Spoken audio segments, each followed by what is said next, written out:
There's a moment many people describe to me, usually late at night when the house is quiet and you finally sit down. You take off your shoes, and instead of relief, there's that familiar strange feeling again. A dull numbness in your toes, a faint burning, pins and needles that weren't there years ago. It's subtle, but it's unsettling because it makes you wonder whether your body is slowly slipping out of your control. I'm Dr. Daniel Carter, and over many years of listening to older adults, I've learned that these sensations often carry more emotional weight than physical pain. It's not just the feeling itself, it's the quiet question behind it. Will this get worse? Will I still feel steady when I walk? Will I trust my feet on the stairs tomorrow morning? Many people tell me they hesitated to talk about it at first. The numbness came and went. The tingling was mild. Some thought it was just circulation. Others assumed it was simply what happens after 60, and so they adapted without realizing it. They walked a little slower. They held onto furniture more often. They avoided uneven ground. What's striking is how commonly this pattern appears, and how rarely anyone explains it in a way that truly makes sense emotionally. Because when sensation begins to fade, even slightly, it can affect confidence in a very deep way. You may still be strong, your legs may still carry you, but the feedback between your body and the ground doesn't feel as clear as it once did. Over time, I've noticed that many older adults describe the same cluster of sensations: numbness in the fingers, a burning feeling in the feet at night, a light buzzing that's hard to describe but impossible to ignore. Often it's worse when you're resting, when there's nothing else to distract you from it. And many people are surprised to learn that in a large number of cases, this isn't about aging alone. Research suggests that one overlooked factor may be something far quieter, something that develops slowly and often without obvious warning. Vitamin B1 is one of those nutrients that rarely gets much attention. It doesn't come with dramatic symptoms at first. There's no sudden illness, no sharp pain that sends you to the doctor right away. Instead, the body adapts quietly as levels drop over time. In many older adults, B1 levels can decline gradually. Appetite changes, digestion changes, medications may interfere. Even eating habits that once worked perfectly well can stop meeting the body's needs. None of this is anyone's fault. It's simply how the body changes with time. What makes this important is that B1 plays a close supporting role in how nerves communicate. When levels become low for long periods, nerves may begin to struggle. People often describe it not as pain at first, but as absence, less sensation, less clarity, a feeling that signals are arriving late or not fully at all. This is where confusion often begins, because the symptoms don't look dramatic. They don't announce themselves loudly, they whisper, and whispers are easy to dismiss. I've spoken with many individuals who were told their tests looked fine, yet they still didn't feel fine. Their hands didn't feel quite like their hands anymore. Their feet didn't feel entirely trustworthy. That disconnect can be deeply frustrating. What's interesting is that when researchers began looking more closely at nerve discomfort in older adults, B1 deficiency appeared again and again as a contributing factor in many cases. Not always the only factor, not a simple explanation, but a meaningful one that had often been missed. There's also something many people don't realize. Not all forms of vitamin B1 are absorbed the same way, especially later in life. Some forms pass through the body without being fully used. That detail alone has quietly shaped a lot of misunderstanding. A form called benfotiamine has drawn attention because it's more easily taken up by the body. In everyday terms, it's simply a version that tends to stay available longer, giving nerves more opportunity to receive support. Many older adults I've spoken with had never heard the name before, even after years of symptoms. When people first learn this, they often pause, not because it promises anything dramatic, but because it reframes the experience. It suggests that what you've been feeling may not be random, it may not be irreversible. It may simply be something that hasn't been clearly explained. In conversations I've had, some describe a gradual return of awareness. Not suddenly, not completely, but small moments that matter. Feeling the floor more clearly, sleeping with less burning discomfort, walking with a little more confidence. Research suggests that supporting nerve health with the right form of B1 may help reduce discomfort and support daily function over time. Not as a cure, not as a guarantee, but as part of understanding what the body may be missing. What stays with me most is not the science, but the relief people feel when their experience finally makes sense, when the strange sensations are no longer mysterious or frightening, but understandable. Because when you understand something, even quietly, it gives back a sense of steadiness. And steadiness matters. It's tied to independence, to trust in your body, to feeling like yourself again. As you sit with this information, there's no need to rush to conclusions. Often, awareness alone changes how you see your body's signals. Sometimes the most important step is simply realizing that what you're feeling is shared by many, and that it deserves gentle attention rather than worry. It's worth holding that thought with you, letting it settle naturally, and noticing how your body speaks to you in the days ahead, not with fear, but with curiosity. and patience. As we talk about this, I want you to know something important. When these sensations appear, many people quietly worry that they're losing something they won't get back. That fear doesn't always come into words, but it sits there in the background. You may find yourself testing your balance without thinking about it, or paying closer attention to how your feet touch the ground. I've noticed that people rarely describe this as pain at first. It's more like uncertainty, a sense that your body isn't giving you the same clear signals it once did. And when that happens, confidence can soften little by little. You may still do everything you've always done, but with more caution. Many older adults tell me the hardest part isn't the tingling itself. It's the way it makes ordinary moments feel different. Standing in the shower with your eyes closed, walking on a cold kitchen floor in the morning, reaching for a button or a coin and realizing your fingers don't quite register it the same way. Over time, I've seen how easily people begin to blame themselves for this. They wonder if they waited too long, if they should have eaten differently, if they somehow missed something obvious. I want to be very clear with you. This is not about failure. These changes often develop slowly and quietly, without giving you any reason to suspect something was off. One of the challenges with vitamin related nerve changes is that the body doesn't send a clear warning sign. There's no alarm, just subtle shifts that blend into daily life. And because aging already brings natural changes, it becomes almost impossible to separate what's normal from what's being overlooked. This is why B1 deficiency is so often misunderstood. It doesn't announce itself as a deficiency. It shows up as sensations people struggle to describe: a burning that isn't exactly pain, a numbness that isn't complete, a tingling that comes and goes without explanation. When I listen to these stories, I often hear the same sentence in different forms: I just don't feel as steady as I used to.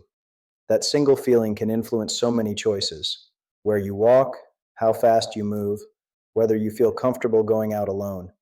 Research suggests that nerves are especially sensitive to long-term shortages of certain nutrients, and B1 seems to be one of those quiet supports that nerves rely on every day. When it's not there in sufficient amounts, communication can weaken over time, much like a radio signal that fades rather than cuts out. What makes this more complicated is that standard blood work doesn't always reflect what's happening at the nerve level. So people are often told everything looks normal, even while they don't feel normal at all. That disconnect can leave you feeling unseen. This is where the conversation around benfotiamine has become meaningful for many, not because it promises anything dramatic, but because it acknowledges something that had been missing. It recognizes that the form of B1 matters, especially as the body changes with age. Many older adults have shared that when they learned this, it was the first time someone explained their experience in a way that felt respectful, not dismissive, not rushed, just thoughtful. In some cases, people describe a slow shift over time, a little less burning at night, a little more awareness in the feet. Not a sudden transformation, but a gradual sense that the body is receiving support again. These changes, when they happen, often show up quietly, in better sleep, or in feeling slightly more secure while walking. It's important to understand that nerves heal slowly if they respond at all. They don't rush. They don't make promises. They simply respond when conditions allow. That patience can be difficult, especially when you've been living with discomfort for so long.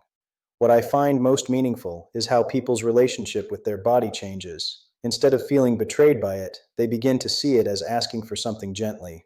That shift alone can ease a great deal of emotional tension. You may notice that when understanding replaces fear, your awareness becomes calmer.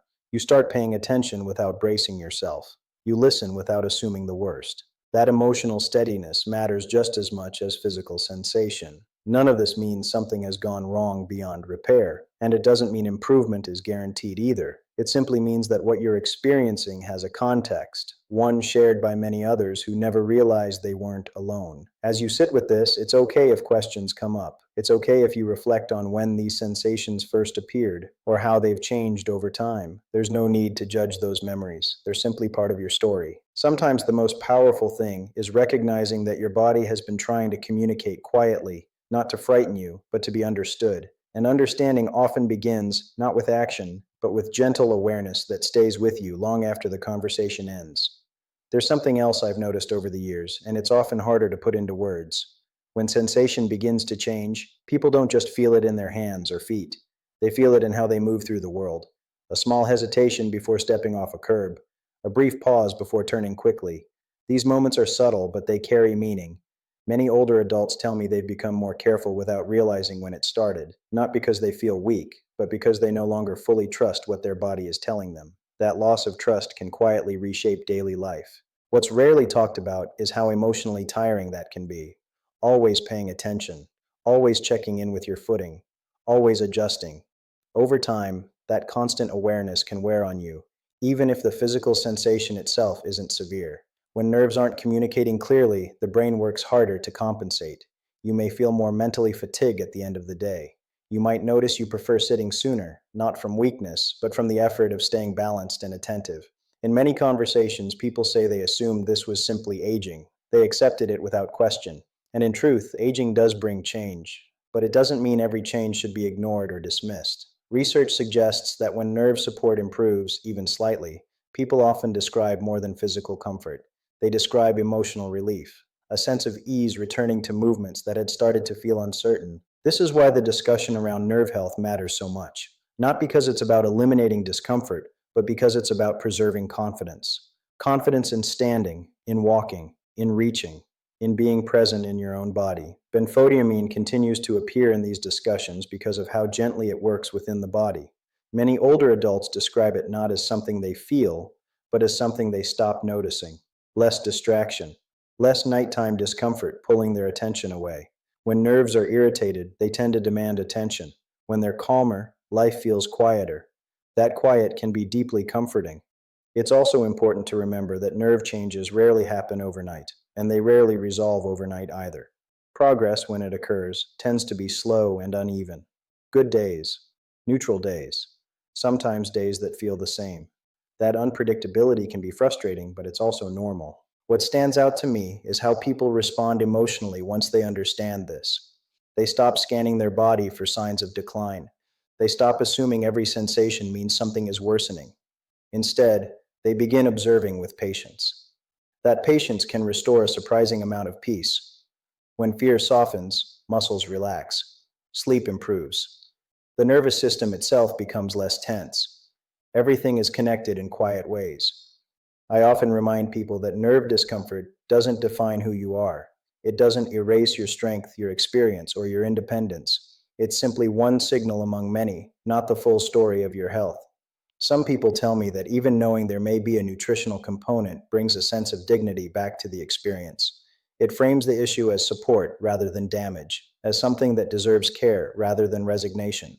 There's also relief in knowing this isn't rare. Many older adults experience similar sensations, often without ever talking about them. They assume everyone else is managing better. In truth, many are simply managing quietly. When those stories finally surface, there's often a shared sense of understanding, a recognition that the body changes gradually and sometimes needs different forms of support than it once did. You don't need to analyze every sensation. You don't need to monitor yourself constantly. Often, it's enough to notice patterns gently, without judgment. As you listen to your body, you may begin to separate discomfort from fear, sensation from meaning.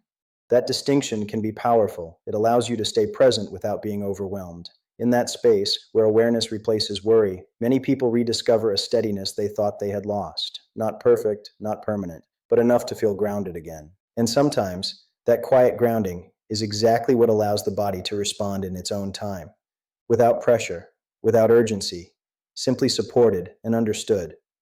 As this conversation begins to slow, I want to leave you with something gentle to hold on to. The sensations you've noticed, the numbness, the tingling, the burning, they don't mean your body is failing you. More often, they mean your body is trying to communicate in the only way it knows how. Over many years, I've seen how powerful it can be when that message is finally heard without fear. When you stop assuming the worst and instead allow curiosity to replace worry. That shift alone can bring a sense of steadiness back into your days. You've lived long enough to know that the body is not static. It adapts, it changes, it asks for different kinds of care at different times. None of that takes away from who you are or what you're capable of. Research continues to suggest that supporting nerve health, including awareness around nutrients like vitamin B1 in its more usable forms, may help maintain comfort and daily function for many older adults. Not as a promise, not as a solution for everyone, but as part of a broader understanding of how the body ages quietly over time. What matters most is not chasing certainty, but restoring trust. Trust in your steps, in your balance, in your ability to move through the world with presence rather than hesitation. If you find yourself thinking differently after listening, that's enough. Awareness doesn't demand action.